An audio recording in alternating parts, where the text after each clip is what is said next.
United India కోసం పాటుపడిన freedom fighter ఎందుకు prime minister కాలేకపోయాడు? Gandhiji గారికి ఈయన వీరాభిమాని.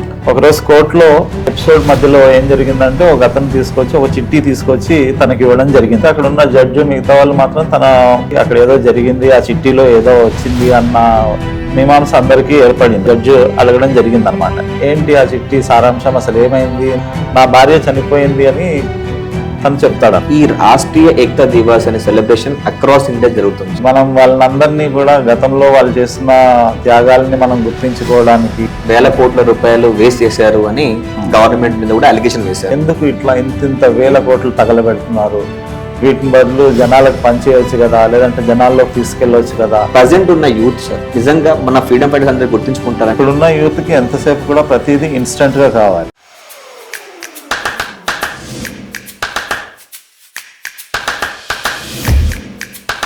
సార్ నమస్కారం అండి. నమస్కారం sir, thank you so much for coming to real speak. Sir, ఈరోజు ఒక స్పెషల్ ఎపిసోడ్ రియల్ స్పీక్లో. ఏంటంటే నార్మల్గా రియల్ స్పీక్ ప్రతిసారి కూడా ఒక డిఫరెంట్ కాన్సెప్ట్తో మేము మా ప్రేక్షకుల ముందుకు వస్తున్నాం అనమాట. అయితే ఈరోజు మా షోలో గెస్ట్ ఒక కామన్ మ్యాన్. ఒక కామన్ మ్యాన్ని ఎంచుకోవడానికి రీజన్ ఏంటంటే, మనము చాలా బుక్స్లో చదువుతాము, చూసాము, అన్నీ చేసాము, కానీ మనము నిజంగా కొన్ని విషయాలు ఏదైతే బాగా స్ట్రాంగ్ ఉన్నాయో అవి మర్చిపోయాం. అలాంటి ఒక దాని విషయం గురించి వాళ్ళు మాట్లాడడానికి మిమ్మల్ని గెస్ట్గా మేము పిలిచాం. ఈరోజు స్పెషల్ ఎపిసోడ్ ఏంటంటే సర్దార్ @ 150.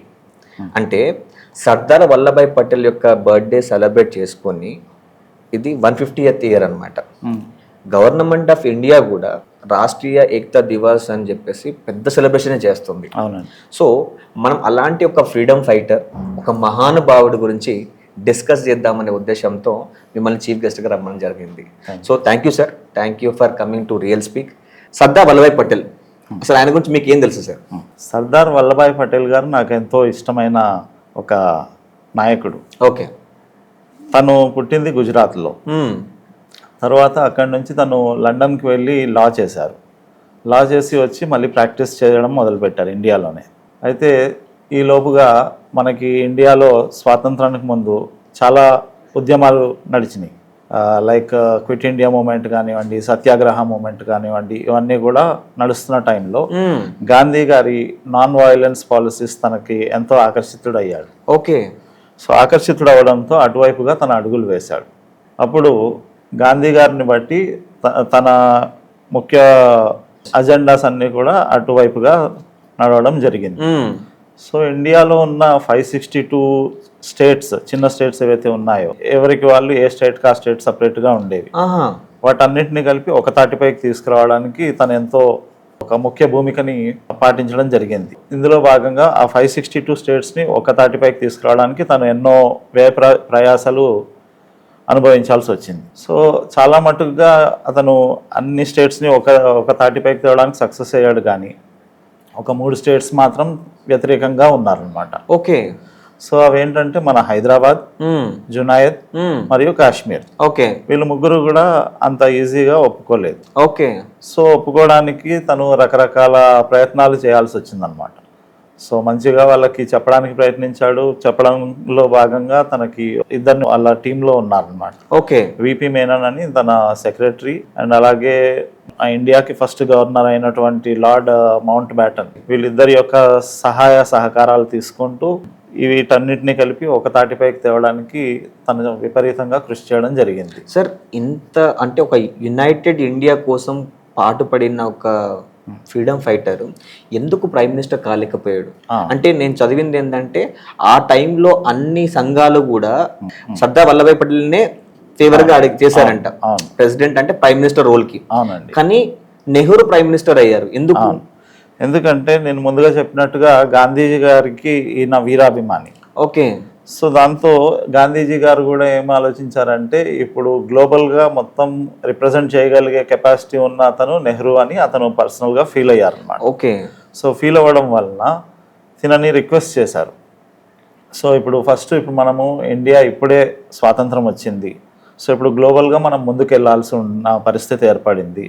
సో ఇప్పుడు నెహ్రూని పెట్టినట్లయితే మనకి బాగా అది Global శ్రేయస్కరంగా presence ఉంటుంది. తీసుకొస్తారు. తీసుకొస్తారు అన్న ఉద్దేశంతో తినను ఒప్పించడం జరిగింది. మ్మ్. ఆల్రెడీ తిను గాంధీజీ గారికి వీరాభిమాని కావడంతో తను సరే అన్నారు. దానికి ఇంకొక ముఖ్యమైన కారణం కూడా ఏంటంటే తనకి ఈ పవర్ కంటే కూడా ప్రజా శ్రేయస్సు, ప్రజా సర్వీస్ ముఖ్యంగా భావించారు.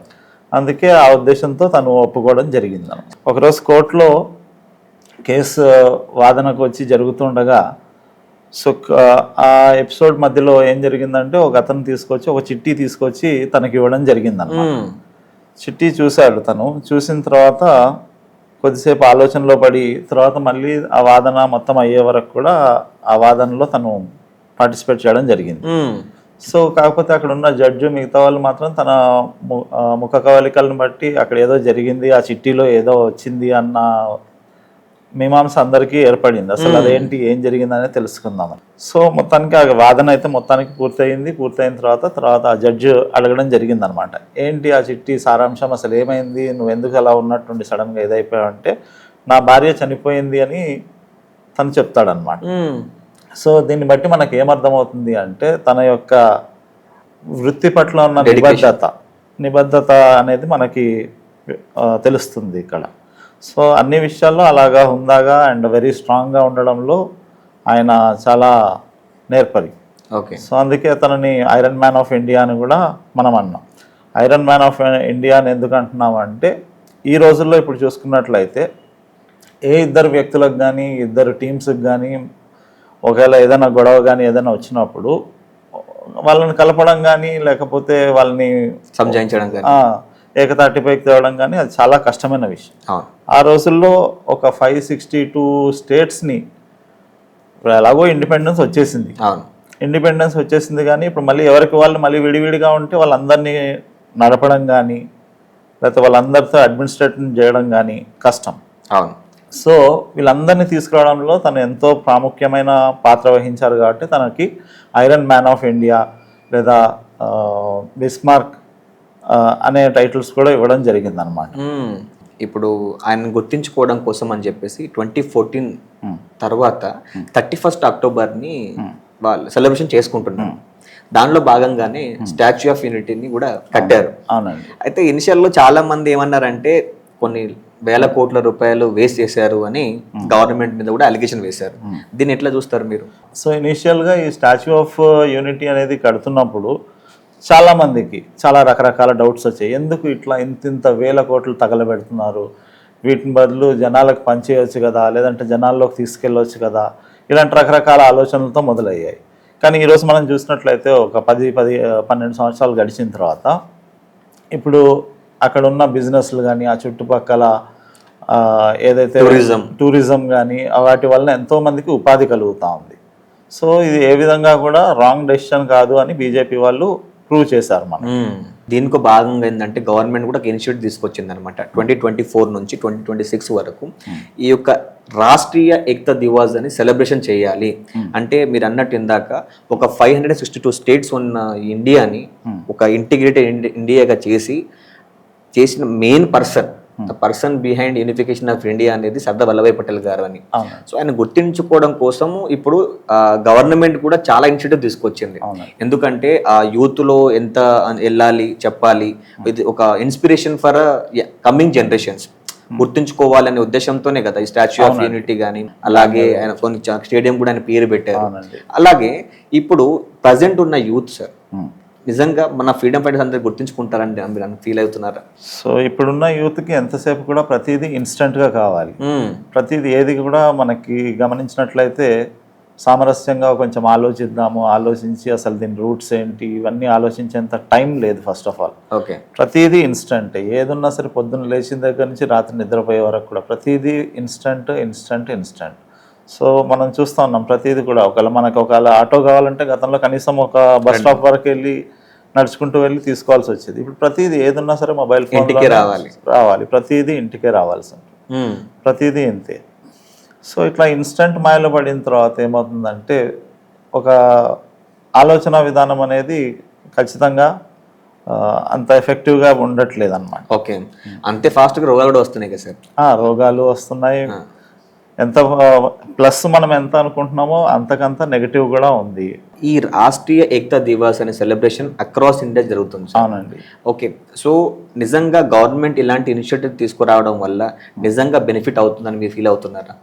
మనం వాళ్ళందరినీ కూడా గతంలో వాళ్ళు చేసిన త్యాగాల్ని మనం గుర్తించుకోవడానికి అసలు ఎలా వచ్చింది, ఇప్పుడు ఈరోజు మనం గమనించినట్లయితే ప్రతిదీ మనకి అన్నీ సుఖమే. ఫర్ ఎగ్జాంపుల్ ఈ ఏసీ దగ్గర నుంచి, లైట్స్ దగ్గర నుంచి ఒక ఎగ్జాక్ట్లీ ఒక 50 years బ్యాక్, 50 కూడా అవసరం లేదు, ఒక 30 years బ్యాక్ చూసుకున్నట్లయితే అప్పుడున్న జీవన విధానాన్ని మనం గమనించినట్లయితే కరెంటు ఉండేది కాదు.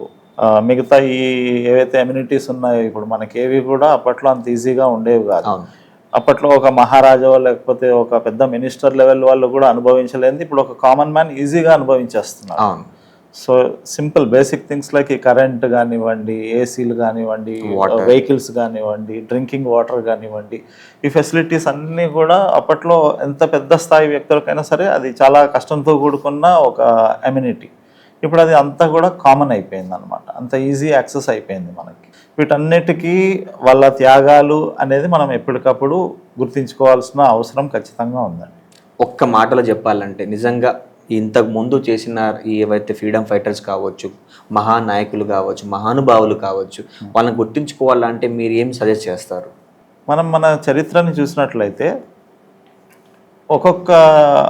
ఒక్కొక్క లీడర్ యొక్క విశిష్టతలన్నీ కూడా మనం గమనించినట్లయితే ఇవన్నీ కూడా వాళ్ళు యాక్చువల్గా అప్పట్లో ఎలా కోఆర్డినేట్ చేసుకునేవాళ్ళు, ఈగోలు లేకుండా ఒకరితో ఒకరు ఎలా కోఆర్డినేట్ చేసుకునేవాళ్ళు, లేదా ఇప్పుడు మనకున్న ఈ ఐఏఎస్ ఐపీఎస్ వ్యవస్థ ఏదైతే ఉందో ఇవన్నీ రావడానికి గల కారణాలు, ఇవన్నీ ఒకసారి ప్రతి ఒక్క ఒక టీనేజర్ కావచ్చు, ప్రతి ఒక్కరు ఎవరైనా సరే వాళ్ళ స్థాయిలో మామూలు జస్ట్ బేసిక్ డేటా తెలుసుకోవడానికి గమనించినట్లయితే మనకు తెలుస్తుంది అసలు ఇవన్నీ ఇప్పుడు ఇంత ఈజీగా రావడానికి, లేదంటే ఎలాగైతే జనాల్లోకి వచ్చాయో ఇవన్నీ తెలుసుకోవడానికి ఆస్కారం ఉంటుంది. Okay sir, thank you sir, thank you so much.